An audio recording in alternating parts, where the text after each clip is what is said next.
the slide.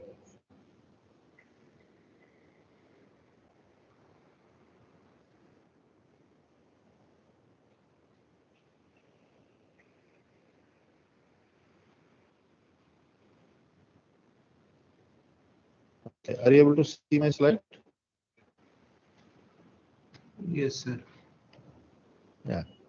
So last class we had discussed about this aliasing, and we said that there are two problems in aliasing. One is that beyond the folding frequency fs by 2, the frequency components get cut out, and the frequency components in the replica at omega s, they interfere with the lower frequency components in the original spectrum.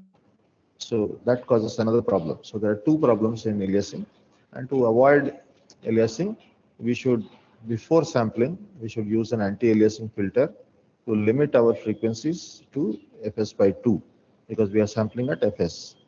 So this was the idea of aliasing, and we discussed all this material from PP Lathi. So today I wanted to change the book.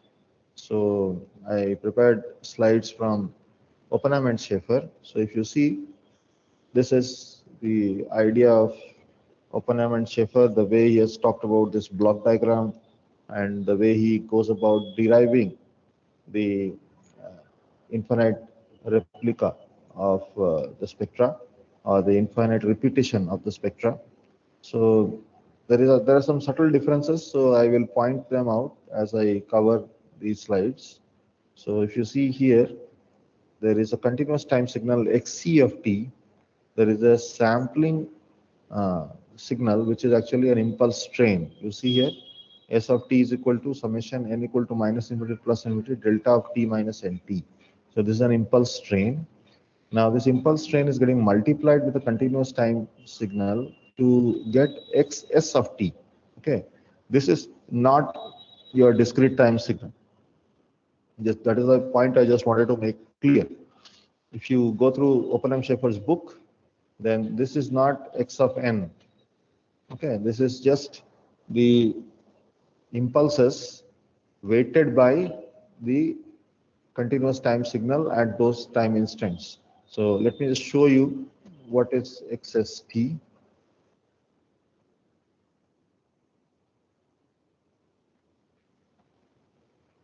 Something like this. This is g tilde of t, right? If you recall from BP Lathi, I had shown g of t, which is the continuous time signal, and after product with the impulse train, this is s of t in Oppenheim and Schaefer. Okay, this signal is an impulse train. This is s of t in Oppenheim and Schaefer. When you multiply s of t with g of t or xc of t as in Oppenheim and Schaefer, you get xs of t, which is this guy. This is not yet a digital signal because you have not quantized the amplitude. You have quantized only the x-axis. You have not quantized the amplitude. So once you quantize the amplitude, you get the discrete signal, x of n. Yeah, just to be very careful about notation. All these books are very careful about notation.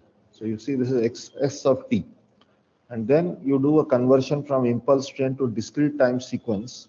So this is weighted impulse train, weighted by the amplitude of xc of t at the time instance t equal to nt. And then when you quantize the amplitude, you get xn, which is equal to xc of nt. Okay. So I hope this point is clear.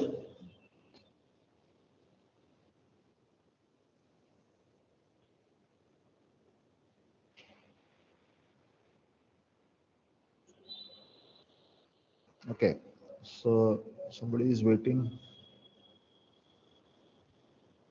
Okay. So now let me go to the next slide.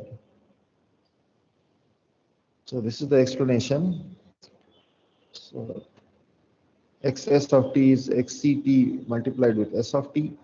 S of t is the impulse train, and using the shifting property of the impulse function, s of t can be written as xc and t, because delta of t minus nt multiplied with xc of t will just pick up xc of t at nt. So this is the shifting property or the filtering property of the impulse function. So you get xc of nt into delta of t minus nt. This is your xs of t. And if you take the Fourier transform of xs of t, you will get that as the convolution of uh, xc of j omega and s of j omega. This is continuous time Fourier transform. Be careful. Today we will see DTFT also in this. So just be careful, because ultimately you are getting xn here. So you would like to know what is the DTFT of this guy. Okay. So right now we have taken a continuous time Fourier transform of xs of t, which comes out as the convolution of the Fourier transform of xc of j omega and s of j omega,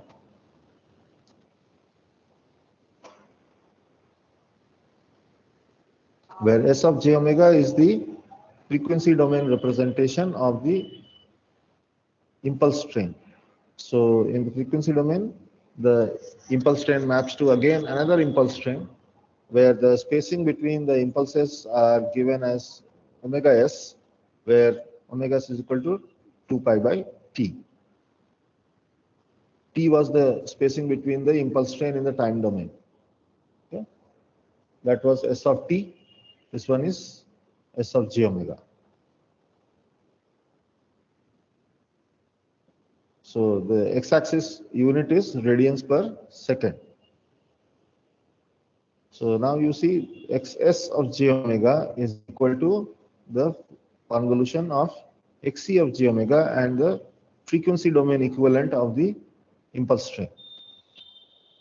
So you get this formula. This is actually your spectrum, which is repeated infinite number of times.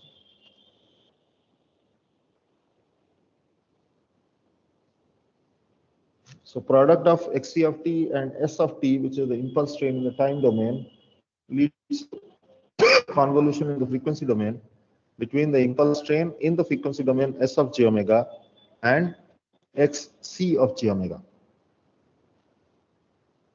Okay. So this is our understanding, and I'm just introducing the notation from Oppenheim and Schaefer, because from here on we will be following Oppenheim and Schaefer only. Because this chapter is not covered properly in many books, so I would like to stick to Oppenheim and Schaefer. So if you see graphically, this is the plot of xc j omega, because xc of t is band limited and it is a baseband band limited signal. So the spectrum is centered at origin. It has maximum frequency as omega n here. Okay, that is the cutoff frequency. And when you convolve xc j omega with s j omega, which is again an impulse train in the frequency domain, x-axis is omega, not time. This is s of j omega. This is the continuous time Fourier transform of s of t. So you get convolution between these two functions, and that leads to infinite spectra.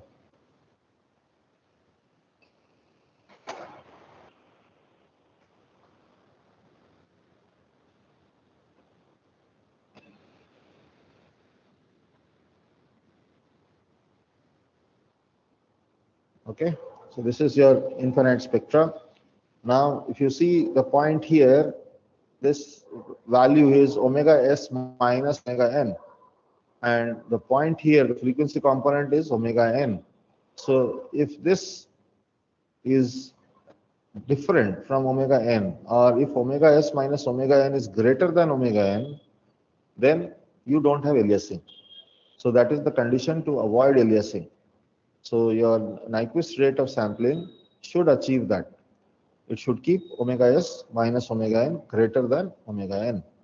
So that is your idea of sampling. So if you put that condition, you will get omega s greater than 2 omega n. That is your Shannon sampling theorem. And if this condition is violated, then you get this kind of distortion. So you see, first of all, if this is the folding frequency here, then this part of the frequency components are getting cut out by the low pass filter, which is used to recover this spectrum. So we will put a low pass filter around this spectrum to recover it from omega n to minus omega n. So if you have aliasing, then the low pass filter will cut here. So if it cuts here, then you get distortion. Your tail is getting cut out, high frequency components are going away, and the replica of the original spectrum centered at omega s enters the original spectrum, and its high frequency components are masquerading or aliasing as low frequency components here, because you see here there are low frequency components below omega n, whereas these components are actually omega s minus omega n, which are high frequency components, and therefore they will cause distortion. So aliasing distortion is caused by two phenomena. First one is that there is cutoff of high frequency components beyond the folding frequency, because the low pass filter cutoff is centered at the cutoff frequency, and you have distortion due to the spectra replica entering the original spectrum. So this is the way we see that aliasing destroys the fidelity of the original signal.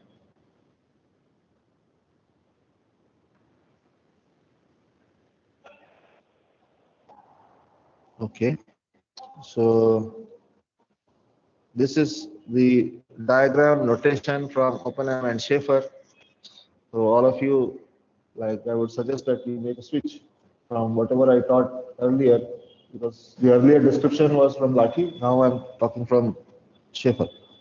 So you can make notes and try to relate whatever notation I was using earlier with the new notation.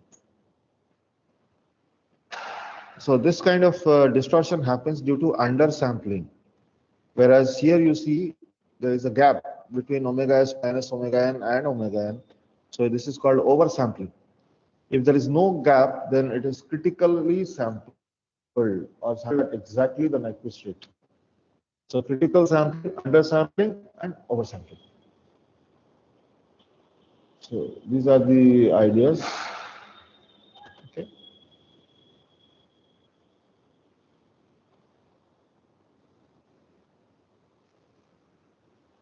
So these things are summarized here. So there is a scale factor here, 1 by t. Okay, there's a scale factor 1 by t. So the low pass filter is going to have a scale factor t. That is something that we should note.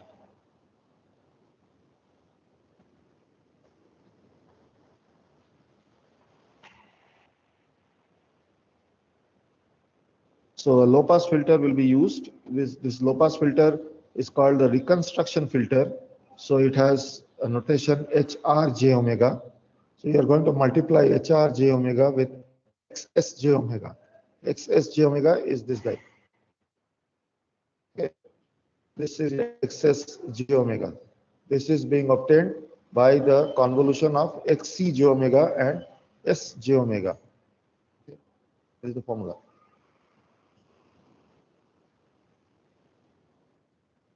XS j omega is obtained by the convolution of XC j omega and S j omega.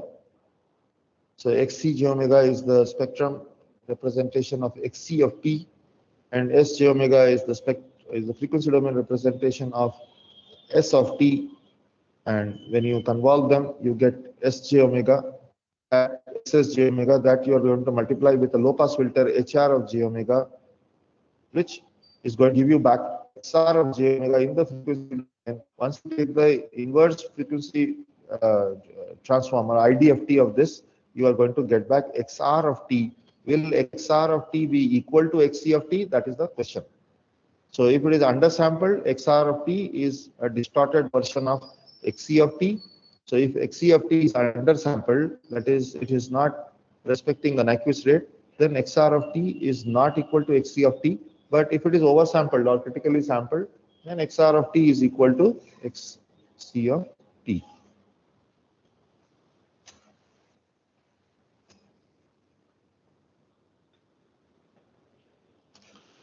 So in the exam, you can expect questions about this reconstruction filter, how to design a reconstruction filter for a particular input signal. So those kind of questions can be framed. Okay.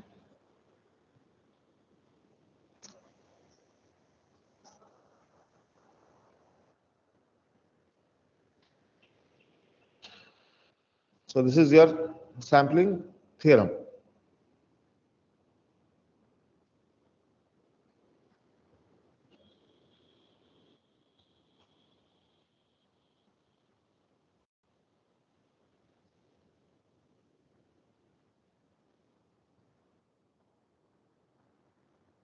Okay, everyone, is this okay?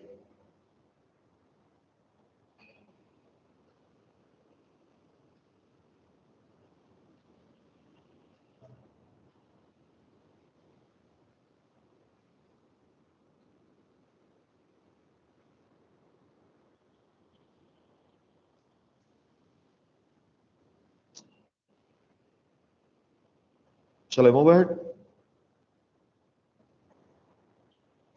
Yes, sir.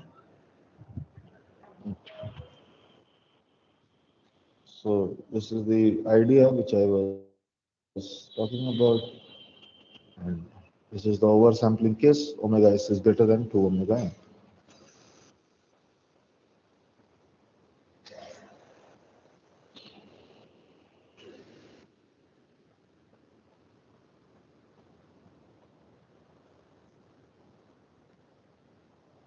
Okay. So you see this reconstruction filter, it has a scale factor T here, so that you can get XR of j omega, which is identical to XC of j omega. So this is the exact recovery of a continuous time signal from its samples using an ideal low-pass filter. And what should be this omega C? This omega C should be greater than omega n and less than omega s minus omega n. This is the cutoff frequency of the filter. So there can be many questions which can be asked based on these concepts.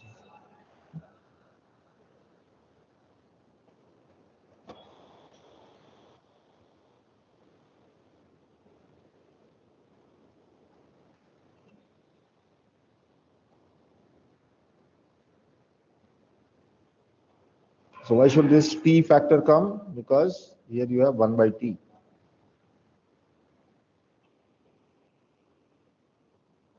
So just make notes of these important points as we go along.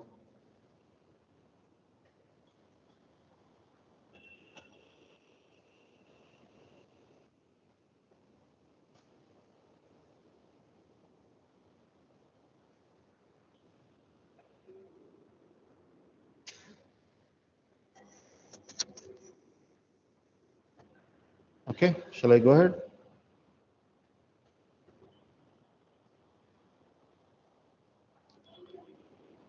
So suppose omega s is less than 2 omega n. That is, the condition of the Shannon sampling theorem does not hold. Then the copies of xc omega will overlap. So then you cannot get back xc omega by low pass filtering. So this is your aliasing distortion or aliasing. Now, in Schaeffer's book, in Oppenheim and Schaeffer, he doesn't explain what is aliasing exactly. But in BP Lati's book, he has given a fantastic description. That is why I explained from BP Lati initially. Now I'm just introducing the notation so that you become familiar with Oppenheim and Schaeffer's book, and later on we'll push into further details. So all of you should read once BP Lati, any book by BP Lati on signals and systems. It has the same description, whether you can get hold of essentials of DSP or signals and systems. He has written multiple books. He has also written a book on analog and digital communication. That also has a chapter on like Fourier transforms and signals and systems. So you can go through that. The description of aliasing is there also. So everywhere he has given beautiful description of aliasing which is missing in many textbooks. Oppenheim and Schaefer also does a very condensed job, so it is not properly describing this.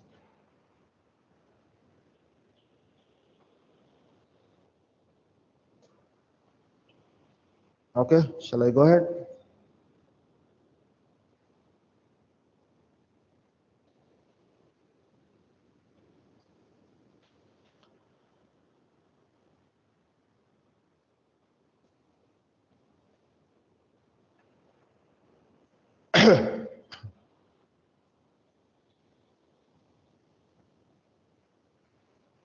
So if you see the low pass filter cutoff frequency will be somewhere here because of this condition.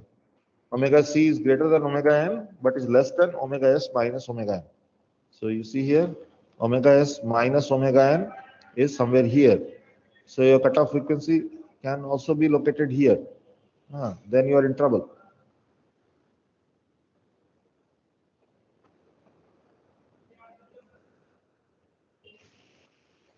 Ideally it is located here. You can see BP Lati what he has given.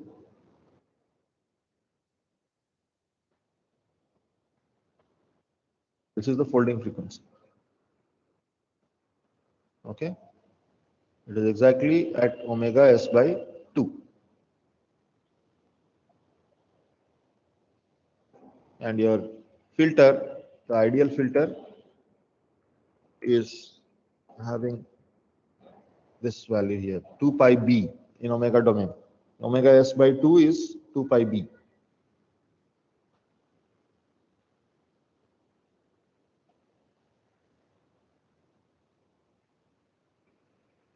Okay, fine. So read from both BP Lati and Oppenheim and Schaefer. Combine both, and then your ideas will be clear. Now let us do a small example, okay, just to clarify ideas. So this example is given in Oppenheim and Schaefer. Your xc of t is a cosine signal with a frequency of omega. So if you take the frequency domain representation of cosine of omega naught t, you will have two impulses, one with at omega naught and another at minus omega naught. So the Fourier transform excess of t is shown here with omega naught less than omega s by 2. This shows omega naught is less than omega s by 2. Okay, omega s is equal to 2 pi by t. So omega s by 2 is pi by t. So omega naught is less than pi by t. So here if that happens,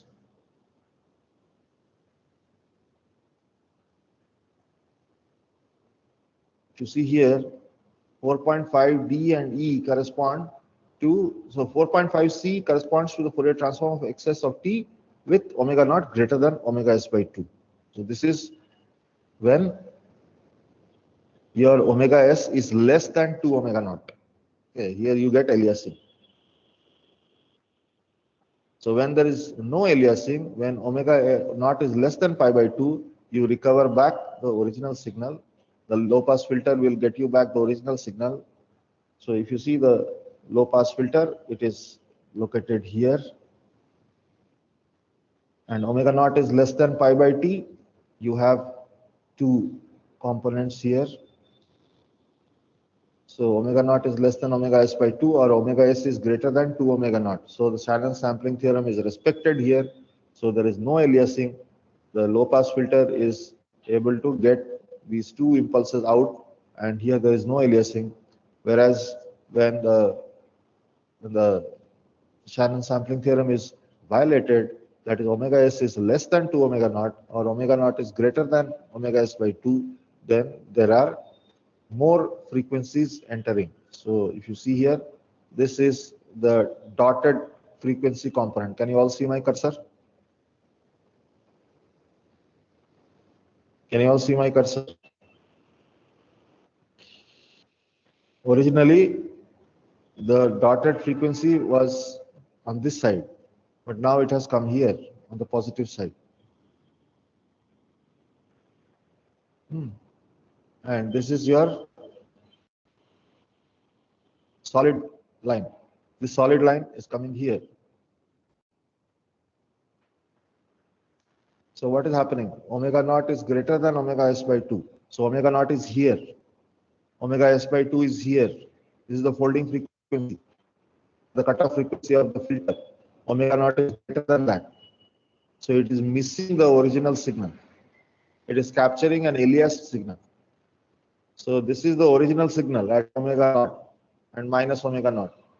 So these two frequencies are coming from the previous or the adjacent spectrum, which is centered at omega s or centered at minus omega s.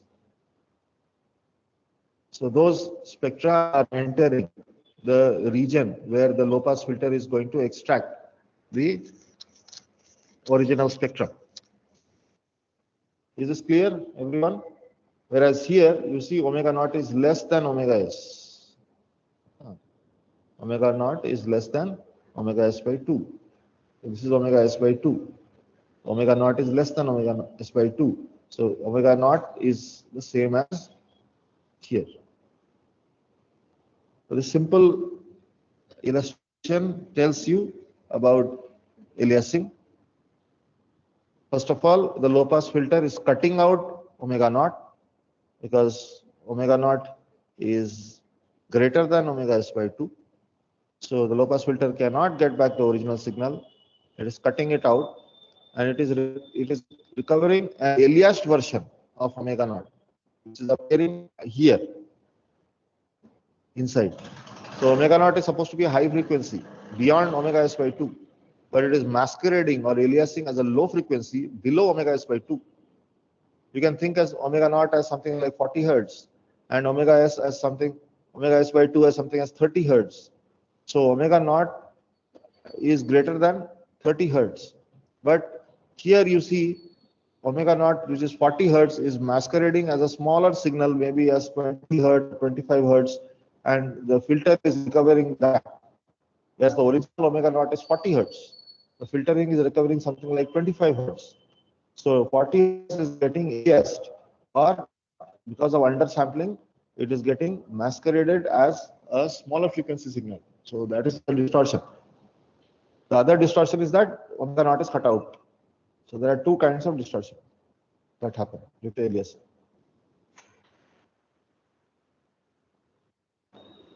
Okay. So what you are recovering with aliasing is this guy. This is omega s minus omega naught is the frequency that you are recovering. So the higher frequency cos omega naught t has taken on the identity or the alias of the lower frequency cos of omega s minus omega naught t as a consequence of sampling and reconstruction.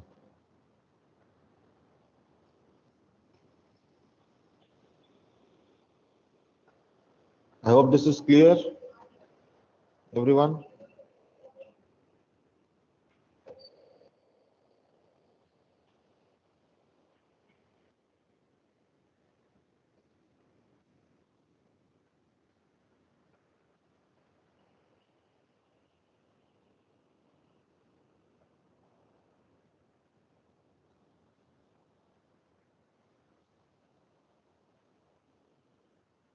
Is this okay?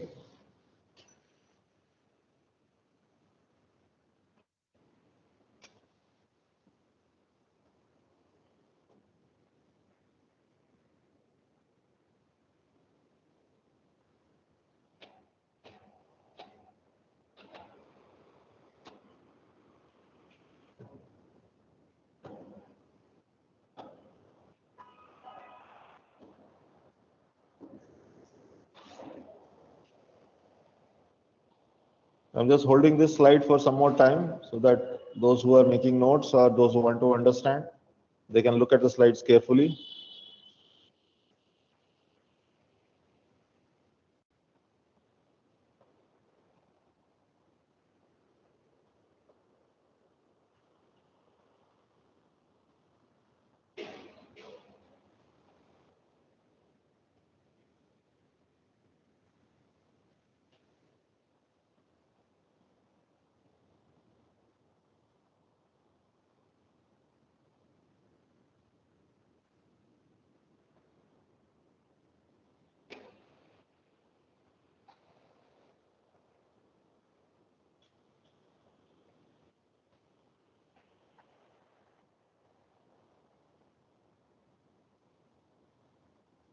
Is this okay?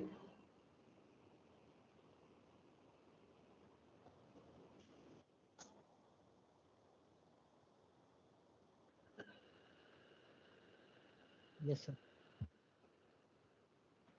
Okay. So we have considered only the impulse train modulator.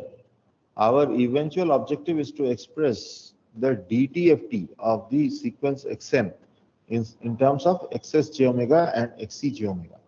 Till now, we have only considered the output of the impulse train modulator. So the impulse train modulator will give you XS j omega. Okay. Now we want to express the DTFT of X of n in terms of XS j omega and XC j omega. So now we will try to bring Xn and we will try to find out Xe j omega and relate it to Xe j omega. Okay. Xc j omega is the like continuous time Fourier transform of the original signal Xc of t. So Xs j omega, now you note this omega is the frequency of the continuous time Fourier transform. We had taken continuous time Fourier transform initially when we started the derivation. See, these are continuous time Fourier domain. S of j capital omega, xs j capital omega. In Oppenheim and Schaeffer, small omega is used for discrete time frequency domain or the discrete time Fourier transform, and capital omega is used for continuous time Fourier transform. So we took continuous time Fourier transform of xs of t and xc of t. Just be a little careful. So xs j omega can also be written like this. Okay.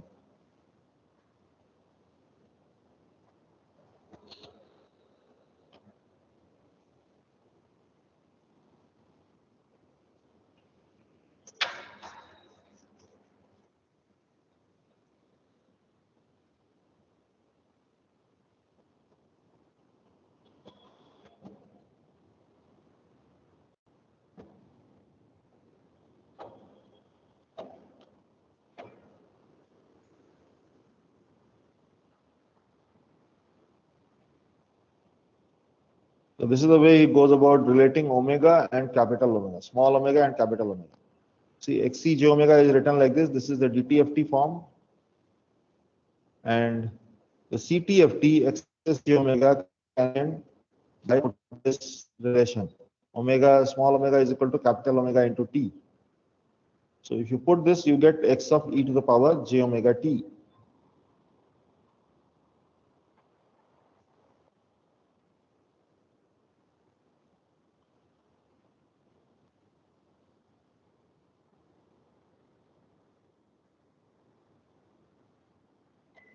So you replace this here. So if you replace this here, you get this.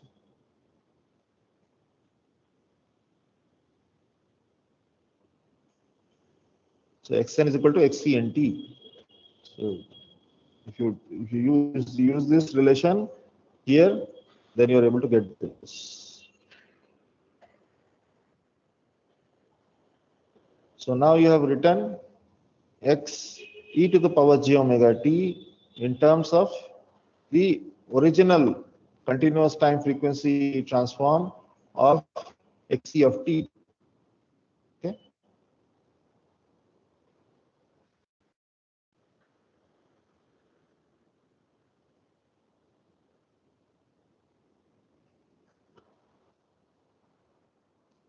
If you look at xs j omega, what it is?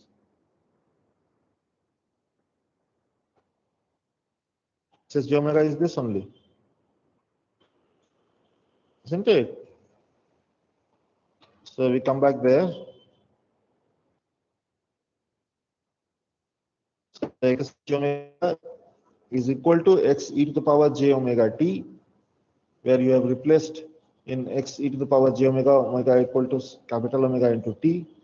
So you can write this right hand side here. by using this expression. So you can write x e to the power j omega, which is the dt of t of x of n. This is the dt of t of x of n in terms of the continuous time frequency transform of the original signal xc of t. And you can write everything in terms of small omega. Okay.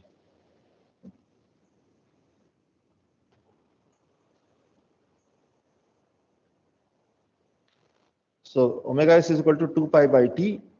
So here it appears as k into 2 pi by t. And small omega and capital omega are related by this relation. So you can see you have now nicely related the dt of t of the discrete time sequence. So what is the discrete time sequence, Baba? This is the quantized and sampled version of xc of t. This is x of n. Here it was excess of t. So you are earlier writing excess of j omega, capital omega. That was the continuous time Fourier transform of the weighted impulse train. From here you have jumped to the dt of t of the quantized and sampled version. So this is a digital signal, whereas here it was a discrete signal. Okay. There is a difference. X of n is a digital signal. This was a discrete signal. So now you have written the dt of t of x of n in terms of the continuous time transform of xc of t. There are many intricate things in Oppenheim and Schaefer. That's why that book is a very dense book, difficult to study.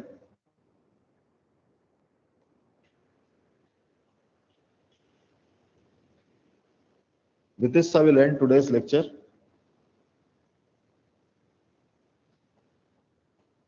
Is this clear, everyone?